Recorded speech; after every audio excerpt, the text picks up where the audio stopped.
Sutra Trata yang menakjubkan. Bab 20, Bodhisattva Sadapaributta. Shin Fasyang Sutra Trata episode 1750. Hormat secara mendalam dan bebas dari keangkuhan akan memperoleh keheningan sempurna. Sebagian besar orang memiliki hati yang suka mencari kemajuan. Sekiranya melihat orang sedang belajar, sama-sama belajar untuk memperoleh manfaat Dharma. Pada periode kemunduran Dharma, orang-orang yang kehilangan arah akan belajar dan membina diri, tetapi tidak menaruh rasa hormat padanya. Jadi, adalah sulit untuk tidak memunculkan sikap merendahkan. Akan tetapi, Sadapaributta tetap bertahan sebagaimana biasanya. Kita harus bersungguh hati. Kita harus sangat memahami dengan jelas tentang sebagian besar orang memiliki hati yang suka mencari kemajuan. Sekiranya melihat orang sedang belajar, sama-sama belajar untuk memperoleh manfaat Dharma. Jika kita melihat sesuatu dengan pikiran yang demikian, berteman sangat penting. Harus bisa memilih. Jika setiap orang memiliki teman yang sangat baik, maka dapat saling belajar dan memberi manfaat satu sama lain. Dalam hubungan tersebut, kita dapat saling berbagi kesan batin satu sama lain. Ini merupakan teman yang paling baik, memiliki hati yang suka mencari kemajuan. Semuanya memiliki batin untuk maju dengan tekun. Sekiranya melihat orang sedang belajar, sama-sama belajar untuk memperoleh manfaat Dharma. Sekiranya ada orang yang dapat melihat Anda yang ingin melakukan riset, saya juga memiliki tekad yang sama untuk melakukan riset. Maka sama-sama melatih diri dan belajar antar satu sama lain. Dengan arah tujuan yang sama, apa yang telah saya peroleh, saya akan berbagi dengan Anda. Dan semua kesan batin yang Anda dapatkan, Anda akan berbagi kepada saya. Di antara kita, orang yang belajar adalah orang yang membaca buku dan melakukan riset. Dapat saling belajar dan diskusi satu sama lain. Ketika kita menemukan manfaat, adalah kata-kata yang sangat baik, sehingga dapat digunakan dalam kehidupan kita. Maka kita harus menyimpannya, menjadikannya moto untuk arah tujuan hidup kita. Bagaimana dengan era kemerosotan Dharma? Orang yang hidup di dalam era ini, orang-orang akan belajar dan membina diri, tetapi tidak menaruh rasa hormat padanya. Karena dalam era kemerosotan Dharma ini, mereka yang benar-benar berjalan di arah yang benar dan ingin melatih diri tidaklah banyak. Kebanyakan orang berlatih tidak untuk digunakan. Bagi mereka, melatih diri hanyalah sebuah hiasan. Mereka tidak menghormati Dharma. Orang ini sangatlah tidak menghormati Dharma. Jadi, sulit untuk tidak memunculkan sikap merendahkan. Dia telah melatih banyak Dharma dan membaca banyak sutra dan tahu akan banyak prinsip, namun mereka tidak menerapkannya dalam tindakan. Ini adalah sikap memandang rendah. Mereka yang menolak untuk berlatih dengan rajin, tidak heran jika disebut sebagai orang yang memandang rendah. Ini berarti karena mereka telah memandang rendah. Sifat ini telah diciptakan. Kita ingin mereka tidak merendahkan, tetapi mereka sendiri telah begitu. Jadi sulit untuk tidak memunculkan sikap merendahkan. Dalam hati telah menimbulkan rasa hina. Sifat merendahkan telah berada. Bagaimana bisa mereka untuk tidak membangkitkan sifat merendahkan ini? Sudah seperti itu adanya. Jadi, sangat sulit untuk tidak membangkitkan sifat ini. Karena pada awalnya sifat merendahkan itu sudah ada. Jadi, akan tetapi, Sadapaributta tetap bertahan sebagaimana biasanya. Sadapaributta tetap sebagaimana biasanya. Tetap tekun dan giat. Ia sejak dari awal membangkitkan tekad dan giat bersemangat selalu, yakni membangkitkan tekad luhur dan membangun ikrar agung. Di era seperti ini, orang-orang ada mendengarkan Dharma, namun batin tidak bisa menghargai dharma, seperti menjadi biarawan, namun masih saja berperilaku seperti orang awam. Ajaran Buddha seperti ini akhirnya sudah kacau balau. Jika seseorang membangkitkan tekad untuk kembali ke dunia demi menyelamatkan semua makhluk hidup, bagaimana ia bisa melakukannya? Makhluk-makhluk ini sudah tersebar dan tidak teratur. Metode apa yang harus dia gunakan? Dia selalu masuk ke kerumunan orang banyak, di tengah orang banyak dengan hati yang penuh rasa hormat. Ketemu orang, dia akan memujinya. Masuk ke masyarakat, dia memberi hormat. Inilah Sada Paributta. Dia bersikeras masuk di tengah kerumunan, berlatih dan menyelamatkan orang. Jika kita dapat memahaminya dengan jelas, kita akan tahu bahwa dunia manusia memang seperti ini. Karena kita memiliki niat untuk datang ke dunia manusia dan telah bertekad untuk datang, kita harus mampu memikul tanggung jawab di era seperti ini. Bagaimana menyelamatkan? Bagaimana membebaskan makhluk hidup? Generasi berbeda memiliki metode mengajar dan menyelamatkan yang berbeda. Jadi, kita hendaknya bertulus hati untuk memahaminya. Sutra sebelumnya mengatakan demikian. Setelah memperoleh kemurnian dari 6 akar indera, panjang usianya lalu bertambah sebanyak 2 juta koti nayuta tahun, dan secara luas membabarkan sutra teratai kepada orang-orang. Pada ketika itu, 4 kelompok dari biksu, bikuni, upasaka, dan upasika dengan keangkuhan berlebih memandang rendah orang ini dan menamakannya sebagai Sada Paributta. Sutra Teratai Bab 20, Bodhisattva Sada Paributta. Ini merupakan naskah sutra yang telah kita bahas sebelumnya. Bodhisattva Sada Paributta, dia masuk ke kerumunan orang banyak untuk menuntun dan membimbing para makhluk. Para makhluk tidak menghormatinya. Dia juga merasa setelah melewati banyak tahun, jalanan jodoh di dunia juga telah berakhir. Lalu berpikir, seharusnya tiba waktunya untuk memasuki parinibbana. Masih ingat naskah sutra sebelumnya? Tiba-tiba terdengar dari angkasa suara Buddha Bhisma Garjita Swara Raja datang dari tempat yang sangat jauh. Naskah syair seakan datang dari tempat yang jauh. Pada waktu ini, Sada Paributta memperoleh kemurnian dari 6 akar indera. Dia kembali menyesuaikan dirinya. Ketika telinga mendengar cercaan dari orang lain, ataupun mengkritik atau berdiskusi dan lain-lain, akar indera telinga disesuaikan lagi. Maka semua yang terdengar tetap kata-kata yang baik, tidak melekat pada suara. Telinga tidak melekat pada suara, tidak peduli suara apapun yang datang. Sada Paributta tidak terlalu memperdulikannya. Dia menganggapnya sebagai kata-kata yang biasa dan normal. Batin sangat terbuka dan luas. 6 akar indranya, mata, telinga, hidung, lidah, tubuh, dan pikiran, semua dimurnikan sepenuhnya. Dan waktunya berlanjut di dunia ini. Panjang usianya lalu bertambah sebanyak 2 juta koti nayuta tahun. Waktu yang sangat panjang. 2 juta koti nayuta itu sangatlah panjang, tidak terhitung. Jadi, secara luas membabarkan sutra teratai kepada orang-orang. Sekarang dia mulai secara resmi membabarkan sutra teratai. Saat dia membabarkan sutra teratai, 4 kelompok dari biksu, bikuni, upasaka, dan upasika dengan keangkuhan berlebihan memandang rendah orang ini. Orang ini adalah Sada Paributta.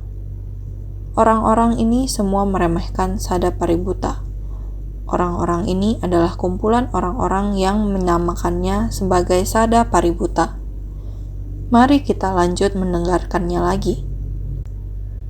Melihat kalau dirinya telah memperoleh kekuatan gaib besar, kekuatan dari pembabaran dengan gembira dan fasih, serta kekuatan dari keheningan sempurna.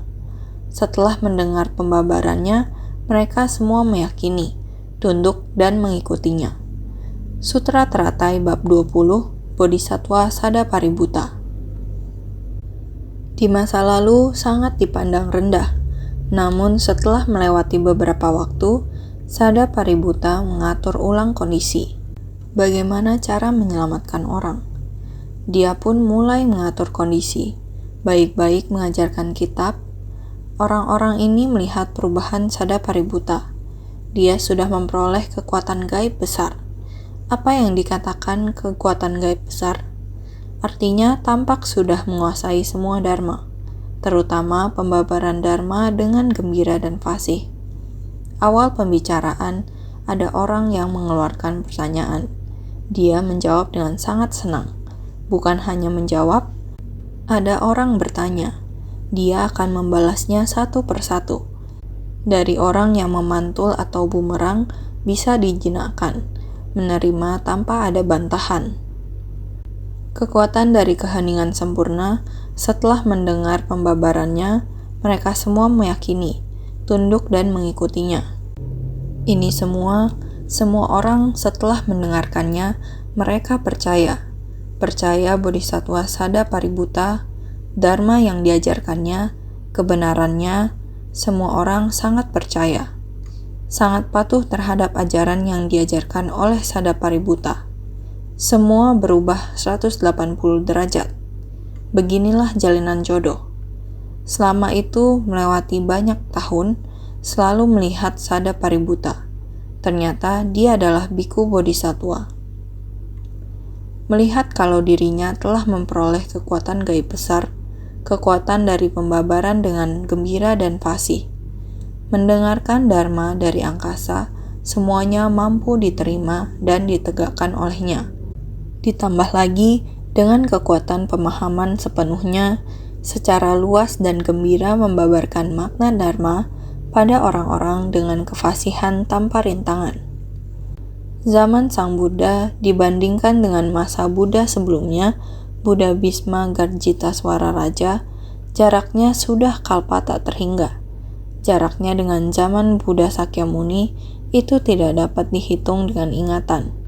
Untuk menunjukkan waktunya, pada saat itu Sang Buddha mengatakan, mendengar dharma dari angkasa.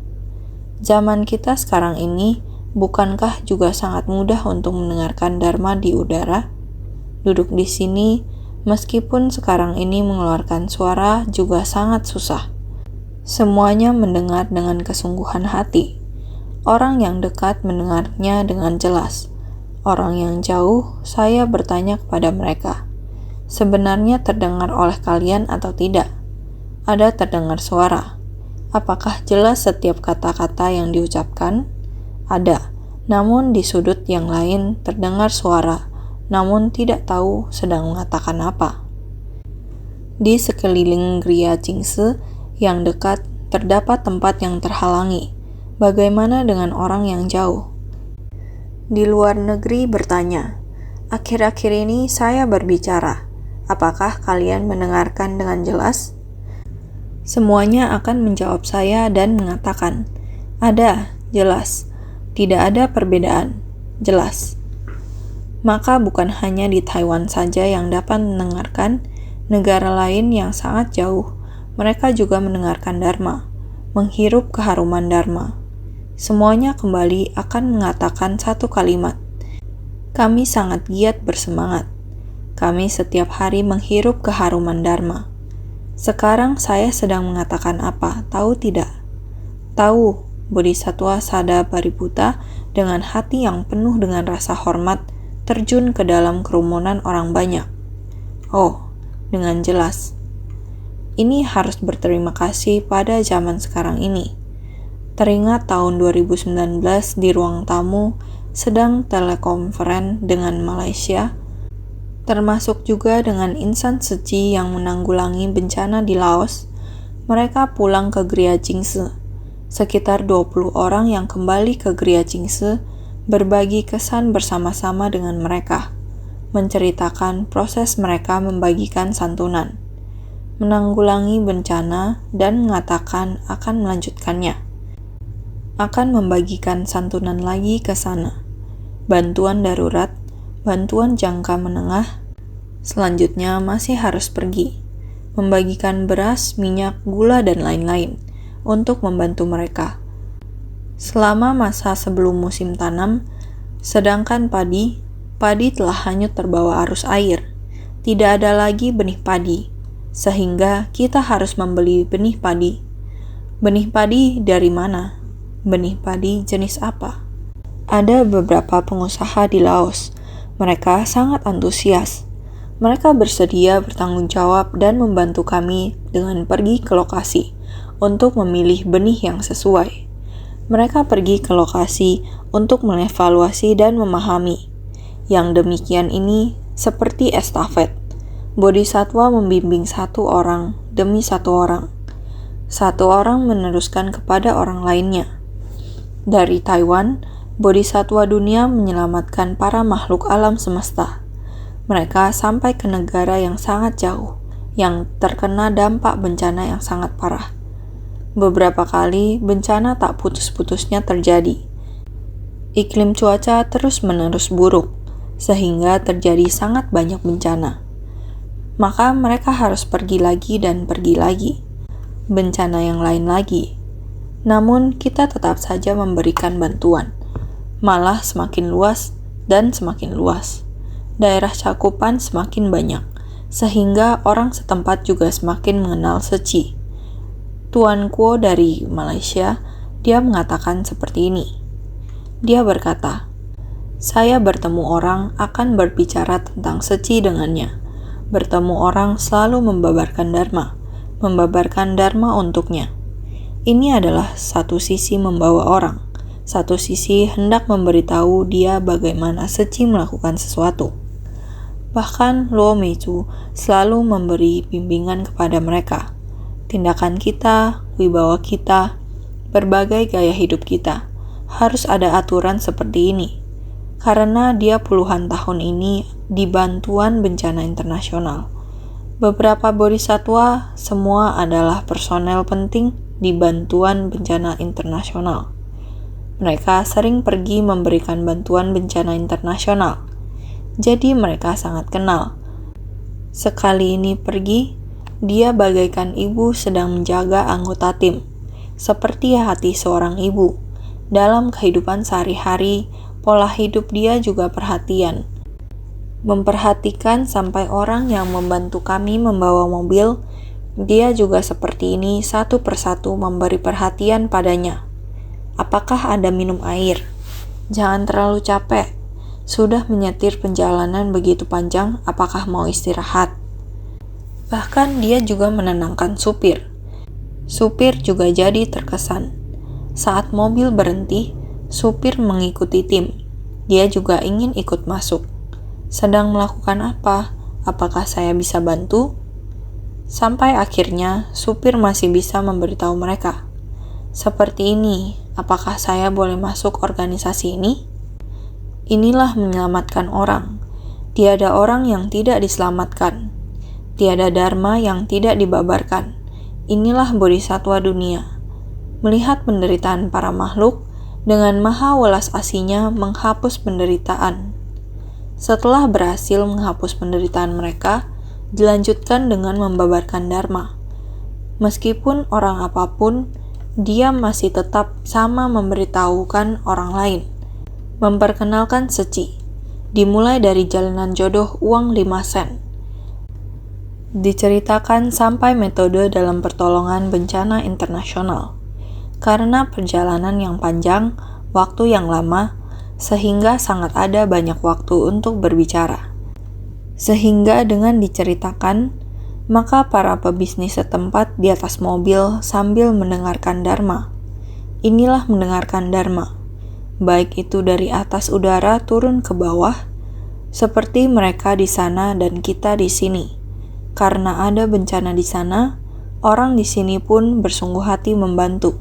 Harus menaiki pesawat, harus menaiki berbagai macam jenis transportasi, mendaki gunung, melewati lembah, masuk ke daratan, menyeberangi sungai. Sungguhlah tidak mudah untuk bisa sampai ke daerah bencana. Bukankah ini turun dari udara? Bodhisatwa tiba. Mereka menyelamatkan orang. Mereka membabarkan dharma. Jadi mereka selalu membabarkan dharma kepada setiap orang yang mereka lihat. Mereka selalu menguraikan dharma kepada orang. Ini adalah sejenis kekuatan dari pembabaran dengan gembira dan fasih. Mendengarkan dharma dari angkasa. Dia mengajarkan mereka, kalian bisa mendengarkan dengan cara ini. Mari, di ponsel, nyalakan ini. Master sedang berbicara di sini. Setiap orang memiliki ponsel di tangan mereka. Kita bisa menonton di Thai TV. Seperti ini memperkenalkan seci. Kita dapat mengajarkan dharma pada diri kita sendiri. Juga memperkenalkan orang untuk mendengarkan dharma. Ini adalah bodhisattva. Jadi, mendengarkan dharma dari angkasa, semuanya mampu diterima dan ditegakkan olehnya. Ditambah lagi dengan kekuatan dari pemahaman sepenuhnya, secara luas dan gembira membabarkan makna dharma pada orang-orang yang kefasihan tanpa rintangan. Dengan gembira membabarkan dharma dengan orang lain. Gembira membabarkan, artinya bersukacita membabarkan, dan apa yang disampaikan adalah dharma, yakni makna dharma. Yang diucapkannya memiliki dharma, memiliki prinsip kebenaran. Dalam membabarkan dharma atau prinsip kebenaran, disebut dengan kefasihan tanpa rintangan. Dharma apa yang dibabarkan? Ada orang yang mengerti, ada orang yang tidak mengerti. Ada orang yang datang mendengarkan tapi sengaja membuat masalah. Tidak peduli metode apa yang dia gunakan, jika ada yang tidak memahami atau tidak jelas, dia akan sabar menjelaskannya lagi. Untuk mereka yang sengaja membuat masalah, dia tetap sabar berinteraksi dengan mereka. Begitulah dharma ada dalam ucapan bodhisattva. Gembira membabarkan dengan kefasihan. Gembira membabarkan dengan kefasihan tanpa gentar, tidak takut ditantang orang lain. Ini disebut gembira membabarkan dengan kefasihan. 4 kelompok murid setelah mendengarkan sutra, meyakini dan tunduk padanya. Berawal dari menjalankan karma tubuh hingga titik puncak kebajikan, itu sebabnya pergi bersujud hormat selalu, sehingga pada akhirnya memperoleh kekuatan gaib besar dan 6 akar indera murni. Berawal dari menjalankan karma tubuh hingga titik puncak kebajikan, itu sebabnya pergi bersujud hormat selalu, sehingga pada akhirnya memperoleh kekuatan gaib besar dan 6 akar indera murni. Berawal dari menjalankan karma ucapan hingga titik puncak kebajikan, tidak menghususkan diri untuk membaca atau melafal, sehingga pada akhirnya memperoleh kefasihan besar. 4 kelompok murid setelah mendengarkan sutra meyakini dan tunduk kepadanya. 4 kelompok murid yaitu biksu, bikuni, dan lainnya. Semua orang yakin setelah mendengarnya. Mereka telah percaya dan juga telah yakin. Berawal dari menjalankan karma tubuh hingga titik puncak kebajikan. Batin dan tindakan bodhisattva Sada Paributta selalu mengarah pada kebajikan. Menjalankan karma tubuh kebajikan telah dilakukannya. Oleh karena itu sebabnya pergi bersujud hormat selalu, sehingga pada akhirnya memperoleh kekuatan gaib besar. Dalam naskah sutra disebutkan kekuatan gaib, namun sebaiknya kita mengubahnya menjadi pemahaman sepenuhnya. Kita menggunakan perkataan pemahaman sepenuhnya akan lebih mudah dipahami orang. Pemahaman batin sepenuhnya, dan memahami prinsip kebenaran. Jika kita memiliki kekuatan gaib, banyak orang mengiranya sebagai kemampuan terbang ke langit dan menembus bumi. Namun, yang dimaksud sebenarnya adalah pemahaman batin sepenuhnya. Pemahaman sepenuhnya akan prinsip kebenaran. Inilah yang dimaksud oleh pemahaman sepenuhnya. 6 akar indera bodhisattva Sada Paributta sudah murni. Berawal dari menjalankan karma ucapan hingga titik puncak kebajikan. Tidak hanya akar indera tubuh yang mengarah kepada kebajikan, tubuh mengarah pada kebajikan dan melakukan perbuatan baik. Bahkan karma ucapannya juga mencapai kebajikan yang tertinggi. Dalam ucapannya, beliau tidak hanya sekedar memuji orang lain, tetapi juga membabarkan dharma dan melakukan perbuatan baik. Oleh karena itu, beliau adalah orang yang tidak menghususkan diri untuk membaca atau melafal. Dan juga sehingga pada akhirnya memperoleh kefasihan besar. Yang pada akhirnya beliau memperoleh kefasihan besar. Kekuatan dari keheningan sempurna, tidak marah saat dicaci maki, tidak merendam benci saat dipukul, dengan menerima dan tetap menegakkan, berhasil mewujudkan jasa kebajikan besar dari keheningan sempurna, kejernihan tanpa noda. Kekuatan dari keheningan sempurna. Ini adalah Bodhisattva Sada Paributa. Kekuatan dari keheningan sempurna yaitu hatinya yang sangat tenang dan damai. Pada naskah sebelumnya dikatakan, melihat kalau dirinya telah memperoleh kekuatan gaib besar, kekuatan dari pembabaran dengan gembira dan fasih, serta kekuatan dari keheningan sempurna. Karena Bodhisattva Sada Paributa sudah mencapai tingkat ini, kekuatan dari pembabaran dengan gembira dan fasih sudah mencapai kekuatan dari keheningan sempurna. Pada dasarnya, hatinya sudah setenang dan sedamai ini, mengamati kondisi tapi tidak timbul riak di dalam batin. Beberapa hari yang lalu, kita telah membahas, tidak peduli bagaimana sikap seseorang, tidak memedulikan suara dari sejumlah orang tersebut. Seseorang yang melatih diri tidak timbul riak dalam batinnya, tidak akan mengikuti kondisi. Hati yang tidak pasti, yang ada pergerakan, menimbulkan kerisauan, dia sudah tidak ada. Maka ini adalah kekuatan dari keheningan sempurna, yaitu tidak marah saat dicaci maki. Mendengar caci maki, namun dia tidak akan marah. Tidak meredam benci saat dipukul.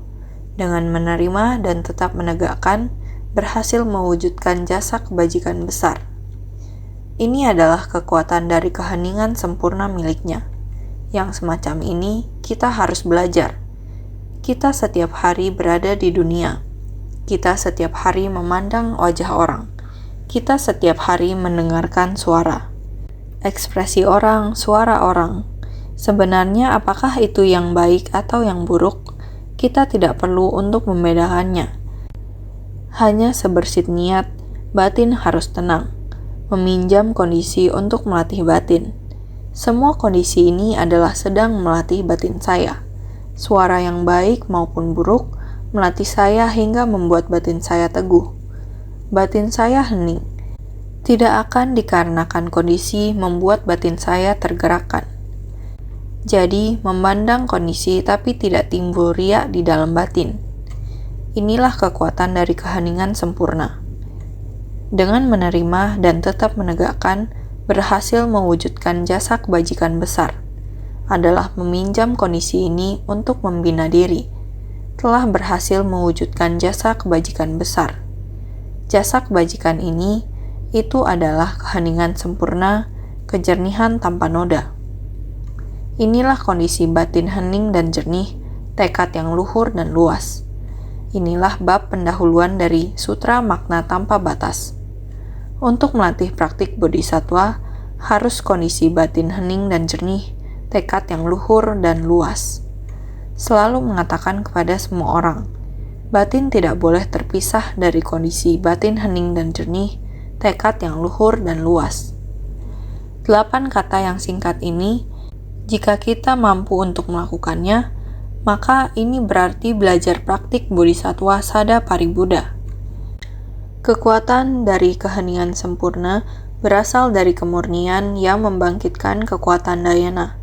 Secara luas, membabarkan dharma menakjubkan, berawal dari menjalankan karma pikiran hingga titik puncak kebajikan.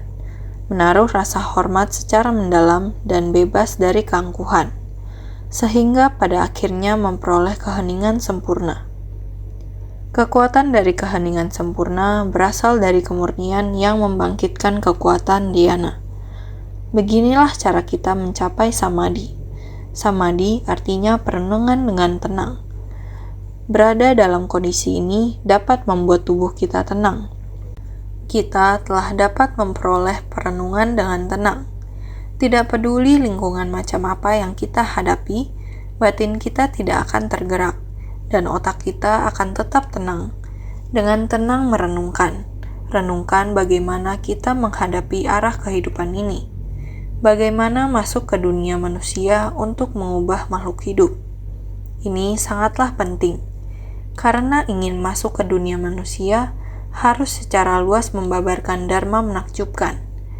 Menggunakan metode apa di dunia manusia untuk membabarkan dharma menakjubkan?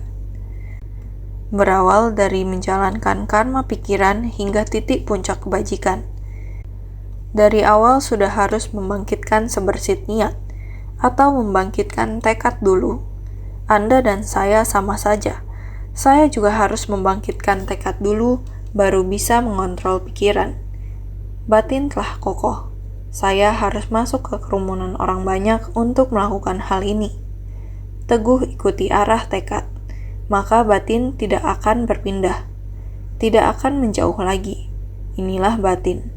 Ketika batin menetap atau teguh, maka arah tujuan kita akan jelas.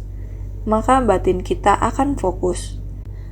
Berlatihlah dengan baik, sampai mencapai secara luas membabarkan dharma menakjubkan. Nah, ini dimulai dari karma pikiran. Karma pikiran harus sangat jernih. Sangat baik artinya jernih.